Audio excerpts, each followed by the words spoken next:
नमस्कार मित्रों, मैं अंकित पटेल स्वागत करता हूं आपके अपने YouTube चैनल न्यू अकेडमी में। आशा करते हैं कि आप लोग अच्छे होंगे और अपनी पढ़ाई बेहतर ढंग से कर रहे होंगे। फ्रेंड्स, ये जो है साइंस की क्लास में हम लोग रसायन विज्ञान का अध्ययन कर रहे हैं।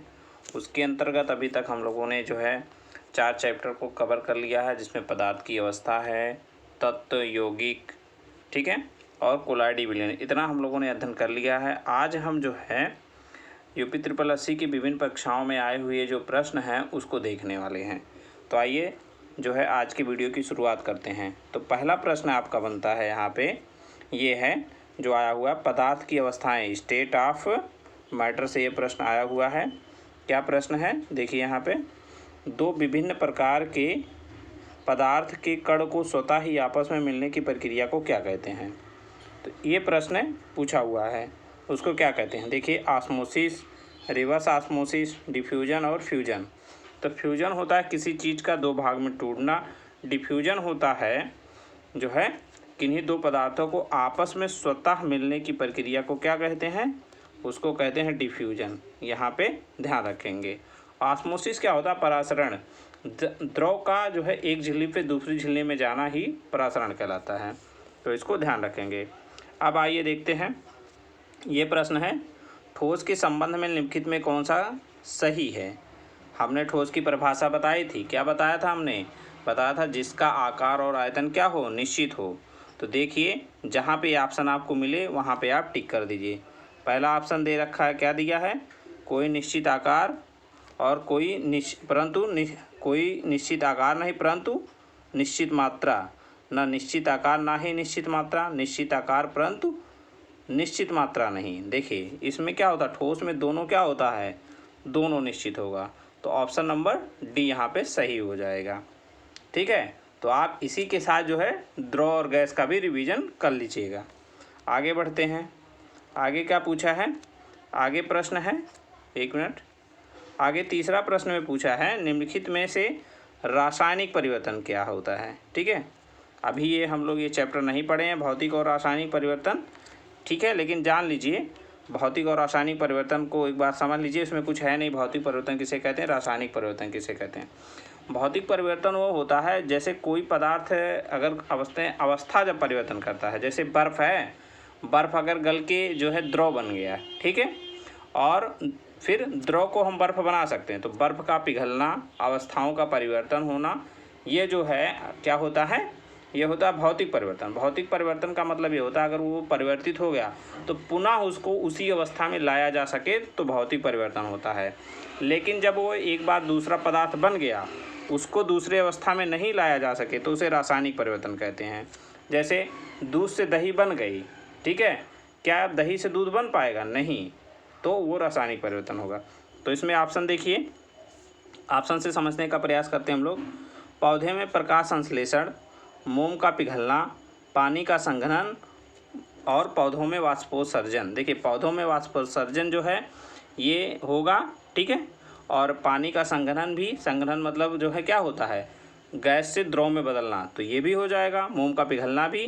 लेकिन पौधों में जो प्रकाश संश्लेषण की प्रक्रिया होती है जिसमें भोजन जो है ग्लूकोज टूटता है, ठीक है, जल और कार्बन डाइऑक्साइड से ग्लूकोज का निर्माण होता है, तो ये एक रासायनिक परिवर्तन होता है। फिर बताइए, इसमें देखिए कॉमन सेंस वाली बात है ये।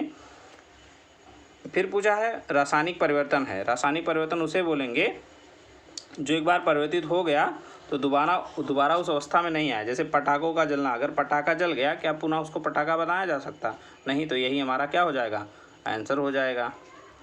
आगे बढ़ते हैं, आगे क्या है, आगे है कि तरल पदार्थ की तुलना में ठोस में परमाणुओं का व्यवस्थापन किस प्रकार होगा। मतलब ये है कि ठोस जो है तरल पदार्थ मतलब द्रव की अपेक्षा क्या होते हैं, बारीकी से बधे होते हैं ना, पास पास बधे होते हैं। तो यहाँ पे देख लीजिए, दूर दूर होते हैं, नहीं, गलत। बारीकी से नहीं बधे होते हैं, ये भी गलत हो जाएगा। बहुत बारीकी से बधे होते हैं, कम बारीकी से बधे होते हैं। देख रहे हैं यहाँ पे ऑप्शन को कितना घुमाने की कोशिश उन्होंने किया है। तो यहाँ पे आप क्या सही हो जाएगा, बहुत अधिक बारीकी से बधे होते हैं। आगे चलिए, वह ताप जिस पर कोई ठोस अवस्था से द्रव अवस्था में परिवर्तित हो जाता है। ठोस से द्रव में बदलने की प्रक्रिया को क्या कहते हैं? देखिए अवस्था परिवर्तन से ये प्रश्न आ गया ना, इसको हम लोग जो है बहुत अच्छे से इस चैप्टर को कवर किए हैं। जो मित्र जो है लगातार हमसे जुड़े हैं उनको मज़ा आ रहा होगा ये आज ऑब्जेक्टिव करने में। तो देखते हैं, वाष्पीकरण नहीं होगा, गलनांक, हाँ गलनांक ही तो कहते हैं उसको। अब यहीं पे देख लीजिए, चारों विकल्पों को समझ लीजिए। वाष्पीकरण क्या होता है? द्रव से गैस में बदलना। ऊर्ध्वपातन क्या होता है? ठोस से सीधे गैस में बदलना। प्लाज्मा क्या होती है? प्लाज्मा द्रव की चौथी अवस्था होती है। गलनांक क्या होता है? ठोस से द्रव में बदलना। तो क्या सही हो जाएगा यहाँ पे? आपका गलनांक सही हो जाएगा। अब देखिए नेक्स्ट प्रश्न देखते हैं, इसमें क्या पूछा है? इसमें पूछा हुआ है कि निम्नलिखित में किस प्रक्रिया द्वारा जल तरल अवस्था से गैसीय अवस्था में बदलता है? द्रव से गैस में बदलने की प्रक्रिया को क्या कहते हैं? वाष्पन कहते हैं या वाष्पीकरण कहते हैं? देखिए कहाँ पे है, अब यहाँ पे दो ऑप्शन दे रखा है, इसको ध्यान रखेंगे। क्या है, बस क्वेश्चन को थोड़ा सा घुमाने की कोशिश किया है, क्वेश्चन वही है जो हम लोग पढ़ते चले आए हैं। देखिए क्या है, संघनन तो होगा नहीं, वाष्पीकरण और वाष्पोत्सर्जन। वाष्पीकरण मतलब होता है कि द्रव का गैस में बदलना, वाष्पीकरण। वाष्पोत्सर्जन क्या होता है? नया वर्ड आया है, इसको जान लीजिए। जो पौधों के पत्तियों से जो है उनके पौधों से जो जल जो है निकल के वातावरण में जाता है उसको वाष्पोत्सर्जन कहते हैं। ठीक है, तो ये हो गया। अब देखिए चैप्टर नंबर 2 है, यहाँ से क्या पूछा गया? परमाणु संरचना, जो अभी हम कल ही इसको कवर किए हुए हैं हम लोग। ठीक है, तो आइए बढ़ते हैं इसमें। पहला प्रश्न है, एक नाभिक में प्रोटॉनों और न्यूट्रॉनों को बांधने वाले बल को क्या कहते हैं? कल हमने बताया था ना, क्या बताया था हमने कि एक जो है ये होता है ऐसे, ये होता है हमारा परमाणु, उसके अंदर होता है नाभिक। यहाँ पे नाभिक होता है जिसमें प्रोटॉन और न्यूट्रॉन रहते हैं। ठीक है, तो जो वो किस बल से बंधे रहते हैं? तो वो नाभिकीय बल से। कौन से नाभिकीय बल से? प्रबल नाभिकीय बल से। ठीक है, तो यहाँ पे क्या सही हो जाएगा? Option number D. ये देखिए, ये बहुत अच्छा क्वेश्चन है। यहाँ से आप लोग समझने का प्रयास करिए कि क्वेश्चन को पेपर में किस प्रकार से जो है भरमाया जाता है कि बच्चे गलत करें। देखिए, प्रोटियम, ड्यूटेरियम और ट्राइटियम को निम्नलिखित में किस श्रेणी में रखा जाता है? हम अभी कल ही पढ़े थे, इनको क्या बोलते हैं? इनको आइसोटॉप्स या समस्थानिक बोलते हैं। हम क्यों बोल रहे थे कि कल की इंग्लिश भी आप लोग थोड़ा ध्यान रखिए। देखिए, अगर हम समस्थानिक ध्यान रखेंगे तो समस्थानिक यहाँ कहीं विकल्प में है ही नहीं, हमको उसकी जो है इंग्लिश भी पता होनी चाहिए। तो इंग्लिश क्या हो जाएगा? आइसोटॉप्स होगा। तो यहाँ पे सही आंसर क्या हो जाएगा? आइसोटॉप्स। ठीक है, आइसोबार क्या होता है? संभारिक होता है। ठीक है, ये क्वेश्चन नंबर 10 की तरफ आते हैं। पूछा है, निम्नलिखित में से कौन से सिद्धांत के सही तरीकों से मेल नहीं खाता है? अर्थात जो है वो इसमें से एक जो है गलत होगा। तो उसको देख लेते हैं हम लोग। अवोगाद्रो का कानून एक ही ताप और दबाव में सभी गैसों के बराबर अणुओं की संख्या निर्धारित करने की बात करता है, ये सही कहता है। बायल ने दिया था, ठीक है, गैसों से दबाव और मात्रा के बीच संबंध, ये भी सही है। संक्रमण सिद्धांत, व्यक्ति में संचरित होने वाले संक्रमण सिद्धांत क्या होता है? संक्रमित जो है बीमारियां होती है, ये भी सही है। हुंड का नियम, परमाणु में किसी दो इलेक्ट्रॉन का एक ही ऊर्जा स्तर पर नहीं रह सकते हैं। तो ये विकल्प यहाँ पे आपका डी गलत है, इसको ध्यान रखेंगे। आगे बढ़ेंगे। अब देखिए, ये प्रश्न हम लोग जो बचपन से पढ़ते आ रहे हैं, क्या है? इलेक्ट्रॉन की खोज का श्रेय किसे जाता है? तो किसे जाता है? ईटा पर नाज, थॉमसन या टॉमसन, जो भी ऑप्शन में मिल जाए वही हम लगा देंगे। तो यहाँ पे टॉमसन हो गया। ठीक है, अब देखिए आगे बढ़ते हैं। प्रोटॉन का द्रव्यमान कितना होता है? देखिए, हम क्यों बता रहे थे कल, देखिए ये प्रश्न आया हुआ है। अगर आप 1.67 तक याद करेंगे तो वहाँ पे गलती होने के चांसेस हो जाए। देखिए यहाँ पे कितना पास दिया है, तो प्रोटॉन का 1.6726 इंटू 10⁻⁻24 ग्राम में अगर रहेगा तो 24 रहेगा और किलोग्राम में 27 हो जाएगा। इसको ध्यान रखिएगा। ये भी क्वेश्चन जो है विकल्प दे के कन्फ्यूज किया जा सकता है। तो यहाँ पे प्रोटॉन का हो जाएगा 26। अगर यहीं पे किसका पूछा होता? अगर ये पूछा होता आपके न्यूट्रॉन का, तो कितना हो जाता? न्यूट्रॉन का सी हो जाता, 49 या 50 होता है। ठीक है, अब आइए आगे देखते हैं आगे क्या क्वेश्चन पूछा है। आगे बहुत ही आसान क्वेश्चन है। देखिए, न्यूट्रॉन की खोज किसने की थी? तो कहेंगे क्या ये कितना आसान क्वेश्चन है, क्या बताएंगे आप? चैडविक।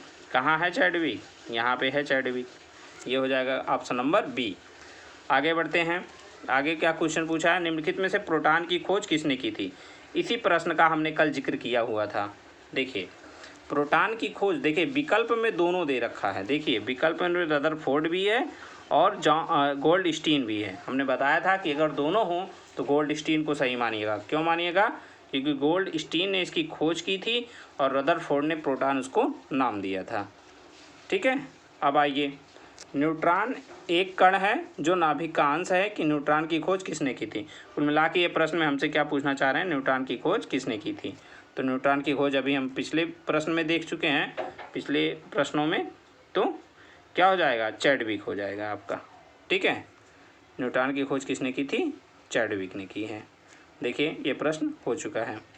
आगे बढ़ते हैं, अल्फा कण। अल्फा कण क्या होते हैं, तो जान लीजिए, ये प्रश्न इंटरमीडिएट वाली परीक्षाओं में भी पूछा जाता है। तो अल्फा कण क्या होते हैं, जो हीलियम के नाभिक होते हैं।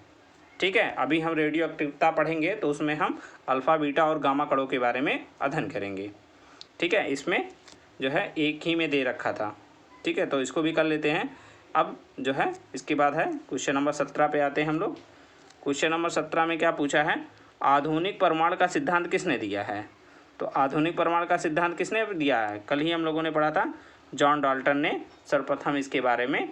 उसके पहले जो है प्राचीन ऋषियों महापुरुषों ने बताया था कि परमाणु अत्यंत सूक्ष्म कणों से मिलकर बना हुआ था, लेकिन उन्होंने ज़्यादा कुछ बता नहीं पाया। तो जॉन डाल्टन ने सबसे प्रथम पहले इसके बारे में बताया था। तो कौन हो जाएंगे, जॉन डाल्टन, यहाँ पे अपना आंसर सही हो जाएगा। देख रहे हैं, जो लोग हम लोग देखिए, सबसे पहले ये जानना जरूरी है जो हम पढ़ रहे हैं वो रिलेवेंट है कि नहीं है। तो उसका सबसे अच्छा तरीका क्या होता है जांचने का, कि हम पिछले वर्षों का प्रश्न पत्र हल करें। ठीक है, और देखें कि हमारा तैयारी कैसा है। तो हम लोग पिछले वर्षों का प्रश्न पत्र देख लिए हैं, और आगे है नहीं, और क्वेश्चन नहीं है। तो इतना ही प्रश्न अभी तक हम लोगों के जो है जितना पढ़े आया हुआ है। तो आगे हम लोग क्या करेंगे, जैसे जैसे चैप्टर बढ़ते जाएंगे, अब क्या करेंगे, चैप्टर समाप्त होगा उसके साथ ही हम लोग जो है ऑब्जेक्टिव प्रश्नों की एक सीरीज कर लेंगे, जिससे हम लोग की तैयारी और बेहतर हो सके। ठीक है, तो वीडियो को पूरा अंत तक देखने के लिए आप लोगों का बहुत बहुत धन्यवाद। अगर आप चैनल पर नए हैं तो चैनल को सब्सक्राइब करें, लाइक करें और अपने मित्रों के साथ जो है शेयर करें। ठीक है, और जो है जिससे हमारा जो है न्यू अकेडमी परिवार जो है और अच्छे से विकास कर सकें। ठीक है, और पढ़ाई का एक अच्छा माहौल बन सके। मिलते हैं एक नए टॉपिक के साथ, तब तक के लिए जय हिंद, जय भारत, वंदे मातरम।